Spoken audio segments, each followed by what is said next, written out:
Hey, well, good evening. It's Sunday. We're here at Alaska's News Source in Anchorage, Alaska. And my name's Robert Forgit. I'm a meteorologist here and doing the weekends. And hoping you're having a good weekend and had a good weekend. We're looking for a change in the weather. We've seen a little bit of cloudiness throughout the week.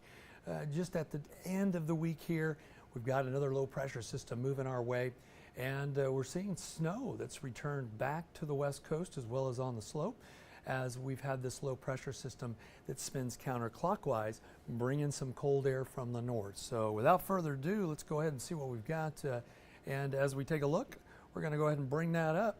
And this is what Anchorage looks like right now. As a matter of fact, we're seeing some cloudy skies, low-lying clouds. Can't even see the top of the Chugach mountain range. Expecting some sprinkles tonight, and then some rain likely for the Anchorage Bowl as well as for South Central as we get into our Monday to start our work week off. We're going to talk about the whole state, but I'll do a quick forecast for those that have to watch and run.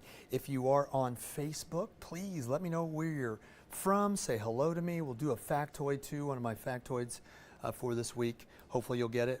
Happy Cinco de Mayo to those who celebrate it, and if you did celebrate it, I hope you've recovered from that, depending on what you were doing. So we hope you're all safe and at home and enjoying your Sunday night. So let's go ahead and see what we have. And as we do, our current conditions are not too bad, actually. We're seeing, I'm going to pull that back and bring it back up here. Hold on one second. There we go. And as we're looking at this, we're seeing temperatures that are in the low 50s, and the winds are not too bad. Matter of fact, we've seen some very light winds, and I'm going to get rid of this banner here. I'm just having Joe try to get rid of this banner for me. Is it the font off? There we go. Thanks, Joe. Joe's working on the 10 o'clock news, as we all are here at the station. 51 degrees right now. The winds are south-southeast at 13 miles per hour. Expecting the winds to pick up just a little bit as this front moves in. And again, that is our almanac for today. We've only had about 0.01 inches of precipitation. That says snow. It should say precip. 55 degrees was our high today. 36 our low, and that's above normal for our high, as we did see a little bit of sunshine break out through the clouds. And right now, things are really getting kind of socked in for us. What are we looking for? Well, tonight it's going to be cloudy, and with that, look for some rain to develop around midnight. Winds will be south about 10 to 15 miles an hour, and the temperature right around 40 through much of the town. And hey, here's that 3-day forecast for those that have to skip and run. Clouds persist, and they will persist through the next few days. I would venture to say we'll see a little bit of sun break out on Tuesday. There's a slight break, but then Wednesday, cloudy skies, and I wouldn't be surprised if we get a little bit more rain moving in on Wednesday. I just put clouds because I just don't quite see it on all the weather models that I'm looking at forecast. So temperatures should stay mild right around the 50-degree mark throughout much of the week. Hey, if you're online and watching, please let me know, and certainly give me a holler out. I see that we've got quite a few people watching. I can't see your names, but it shows how many people are viewing this broadcast. 17 is our sunset. 16 hours, 45 minutes, a gain from today of 5 minutes and 25 seconds. So pretty darn nice as we look at our daylight. And of course, when we get to summer solstice, we start to lose daylight. So that's what we have. Appreciate Joe getting rid of that copyright for me. There's a little bit of a delay, by the way, with our Facebook page. So it takes a little bit of time for things to show up, but that is what we are looking at. So, hey, feel free to be the first to put your name on there. Tell me what's going on, and if you're in a place in Alaska, let me know what your weather's like. Love to see it. Love to see it. Hey, let's go ahead and look at right now. Right now, we've got cloudy skies throughout much of the southern part of the state. Things have really clouded up, and it's still raining. Ketchikan expecting rain in Juneau tomorrow. It's raining right now. Seeing cloudy skies here. Coastal sections seeing a little bit in the way of clouds and a few sprinkles. Kodiak, mostly cloudy, and even in the interior sections, we're seeing some cloudy skies. It is right now river breakup throughout much of the state of Alaska, through the Yukon and Kuskokwim and all the other tributaries that we have. We are going to see that breakup, and a lot of times that does cause us to see some flooding, and so that's a lot of the reason you'll see some of the watches for the next 24 to 48 hours throughout a lot of the state. 59 degrees right now in Fairbanks, or I should say that's the high today, 59 in Northway.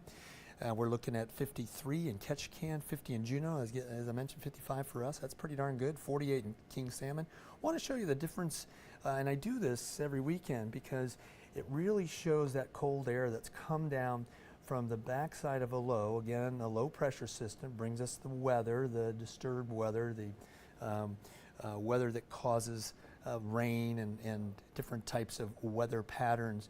It spins counterclockwise, and it's brought behind that system some cold air all the way down the west coast, where Nome is 13 degrees colder than it was this time yesterday. And so these are not temperatures, these are temperature changes for the last 24 hours.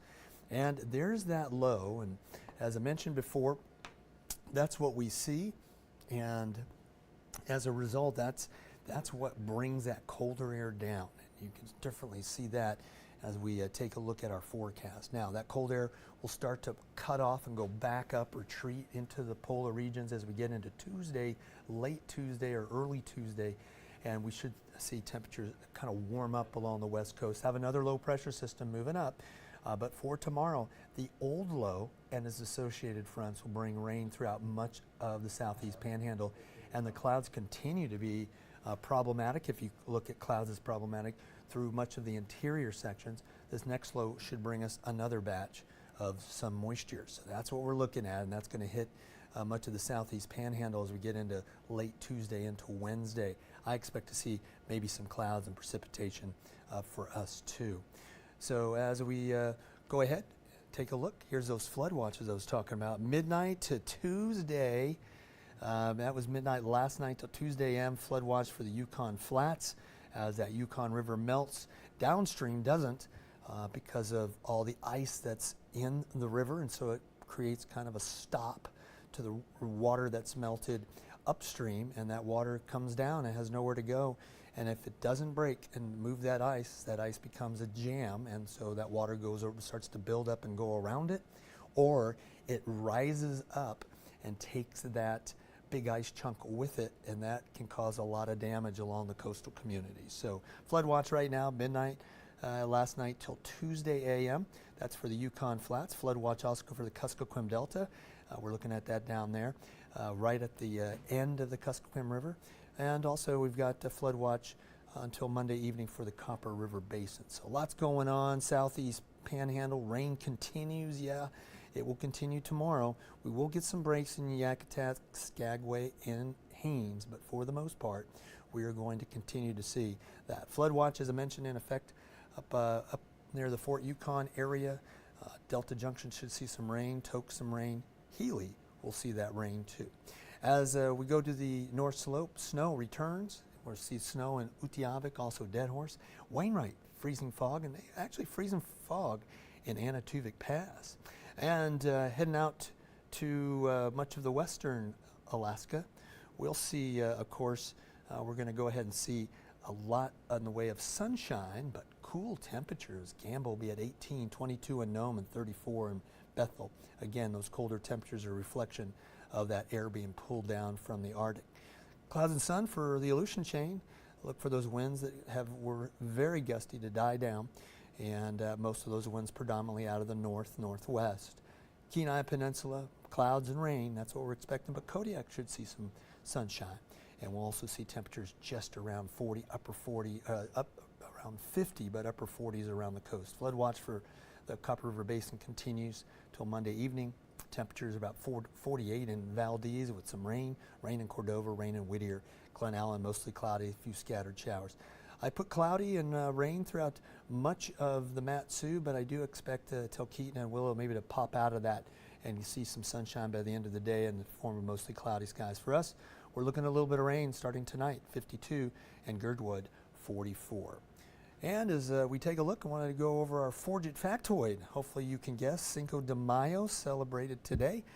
It celebrates the Mexico victory of the Battle of Puebla in 1862 against this country. What country was it? Was it Spain, England, United States, or France? Let me know. I'm going to go ahead and try to get myself back on the camera here, but I haven't figured out how to do that yet, so I'm gonna have to figure this out, and bear with me while I do it, because I just don't know where I'm at on this. So I think I'm right here. There we go. So I can take it now. So hopefully you can guess this one. This was our factoid last night. Again, Cinco de Mayo, celebration of the Battle of Puebla back in the 1800s. Which country was it? And was it Spain, England, United States, or France? Give a guess. Let's see what happens. Yeah, we'd like to also thank you for watching. It is the springtime. I want you to be careful out there, especially boating safety. Think about that as we all start getting back in our boats and going fishing. That life jacket will save not only your life, but also save those other people that might be in the water too.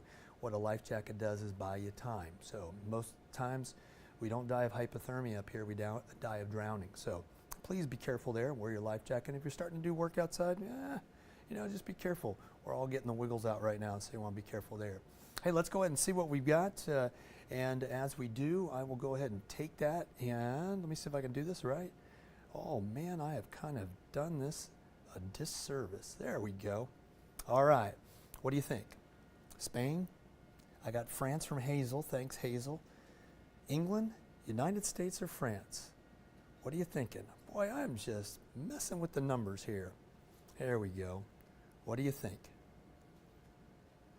Keep going. Got one. Hazel says France. Hazel, thanks for chiming in there. What else? Anybody else want to take a guess? Spain, England, United States, or France? 1862. That's what celebrates Cinco de Mayo. And after this, we'll do the 7-day forecast. Call it a day. All right. Hey, and if you want, join us at 10 o'clock. That's 10 o'clock Alaska time, as we will do our show, and you can see that on View It or Zine. And of course, you can see it on our website as well. We'd love to have you. Kind of quiet out there today. I noticed when the sunshine starts, a lot of people don't go indoors for quite some time. Jonathan comes up with D for France. Okay. So, oh, here we go. Oh, Henry, United States. Okay. Hey, Wilson, battle against France. All right. Nice to see these people popping up here. Got Wilson saying France. Got a few French, a few United States. That's good. And give it just a few more seconds. Nice to have all of you. Some new names I haven't seen, so that's great. Nice to have you on board. Nice to have you watching. Yeah, so I love doing Forgit Factoids. I started doing this on the radio. Hey, Todd, nice to see you joining us. Todd's a good friend of mine, so nice to have you, Todd. And he says Spain. He's going with Spain. Oh, yeah, that's what he's saying. Okay. Anybody else want to take a guess? Todd's run Mount Marathon a few times, probably more than me. I think I've done it 8 times, then I'm done. My body's telling me it's time to give it to the younger folks, but I think Todd will be running again. I think he signed up for it this year. I skipped it. I think I'm getting smarter as I get older, because it's getting harder to do that race. That's a pretty impressive race. So, hey, a couple more guesses and we will call it the answer. So here we go.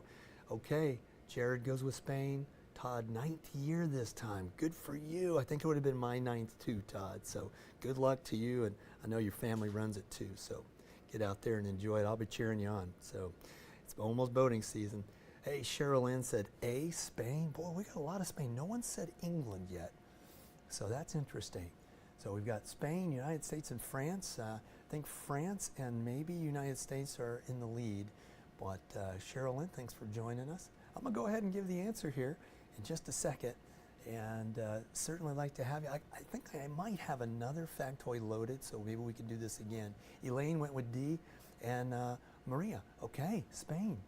And lots of Spain. We got a lot of Spain. Or I should say, we have Spain, D, we've got France. Elaine says that. Okay, I'm going to give the answer now. So hopefully you made a guess, and hopefully you got it right. So here is the answer. It is France.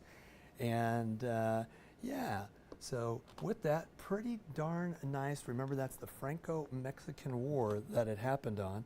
And I'm just playing with the buttons here. So I'm going to go ahead and show you.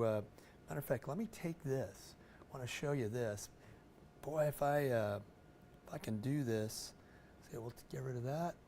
Does that do it? There we go. That is looking at catch can. I believe that's catch can down there in case you wanted to see it. So Tommy says yay. Yeah, he guessed D as well. That's what catch can looks like right now. So that's pretty cool. Let me see if I have another one for us. I might be at the end of the show. I've got the 7-day, then we'll check and see if I've got another one for you. 52 degrees expected tomorrow, rain, mostly cloudy on Tuesday. Then we'll see cloudiness on Wednesday with a chance, I think, of some rain kind of dribbling into Thursday with that next low pressure system coming up. But the temperatures are mild, and we're not looking at any freezing levels, so I know everyone's out starting to plant. So let me see if I do have, I think I do. Here we go. Are you ready? Tomatoes, peppers, olives, and pumpkin. How many of these are fruits? Is it 1, 2, 3, or 4? Tomato, peppers, olives, and pumpkin. How many of these are fruits? Okay, it is your turn to take a guess again. What are you thinking? What are you thinking? Tomato, peppers, olives, and pumpkin. How many of these are fruits? At least one is. Hazel says 1. Hazel, which one do you think it is? Go ahead and tell me. So, okay, at least one of these is a fruit. I got Jared saying 1. Jared, what do you think it is? If you give the answer and you're saying 1, let me know which one you think is a fruit. A, Dale's going with 1. Tomato, peppers, olives, and pumpkin. How many of these are fruits? Got a lot of A's. Jared went with A. Hazel, Dale, got 3 for A. Todd is going with D, which would be 4. Dale says it's the tomato. Jared says it's the pumpkin. Elaine's going with D. She thinks it's all 4. All right. Does anybody else want to take a guess? We'd love for you to guess on this one. Tomato, peppers, olives, and pumpkin. How many of these are fruits, not vegetables? Tommy's going with D. Okay, D is starting to take over here. D is easy because you don't have to name which one you actually think it is. So, all right, we're going to take a few more guesses and then we will call it an evening as we get into this, so that'll be good. All right, here we go. Tommy's got D, Elaine, D. Okay, Kathy goes with B. Kathy, which 2 do you think are fruits since you picked a B? If you want to tell us, let us know. Hazel is going with the tomato, so she's picked 1. Okay, yep, tomato. Mark, hey, thanks for joining us, Mark. Going with D for 4. Okay, that sounds good. Anybody else? Anybody else want to take a guess? There is a difference between the fruit and the vegetable, and so many people don't realize how many things we eat that seem to be vegetables are actually fruit. So tomato, peppers, olives, and pumpkin. How many of these are fruits? Given the answer here in about 15 seconds. There's a little bit of a delay, so I am waiting. See how many people pop up here, and certainly want to get everyone on board. All right, Thomas coming in with C. He says 3. Which one, if that's the case, which one do you think is actually the vegetable, Thomas? That'd be good to know. We got C, seeds. Jonathan says seeds. That's important, seeds. Yep, that has something to do with it. All right, giving you about 5 more seconds and then I'm gonna give you the answer. All right, here we go. And the answer to this factoid is all 4. Now, fruits are the flowering parts of plants with seeds. All of these are the flowering part of the plant. Now, when you eat the part of the plant that is not the seed, then that is a vegetable. So when we eat the leaves or something like that, that's what it is. Dale had D, so that's the answer, and that's what we've got. So that's pretty darn good. So I hope you had a good guess at that. And thank you for joining us this Sunday. We appreciate you being here in Alaska at Alaska's news source. We certainly enjoy when you're watching our news, whether it's the 5, 6 to 10. We've got a lot of them because we have 2 stations. We got the morning show coming up, but we're coming up at 10 o'clock. If you want to watch us, we'd love to have you on the show. We got a lot of good stories. And again, I hope you're having a great spring. Please be careful out there. If you're going to go boating, make sure you wear your life jacket. That's important. One of my biggest things is people wearing life jackets and making sure they're safe around the water, whether you're just fishing for the day, just happen to be around the water, especially the kids, make sure they have them, because you only have to turn your head once and they can be in the water, and it's really hard to save them in these cold waters. So please do that. And also, please be kind. We need more of that in the world. Hopefully you're kind to your neighbor and kind to people that you see every day. But most importantly, be kind to yourself. And with that, I'm going to let you go. Have a great, great evening.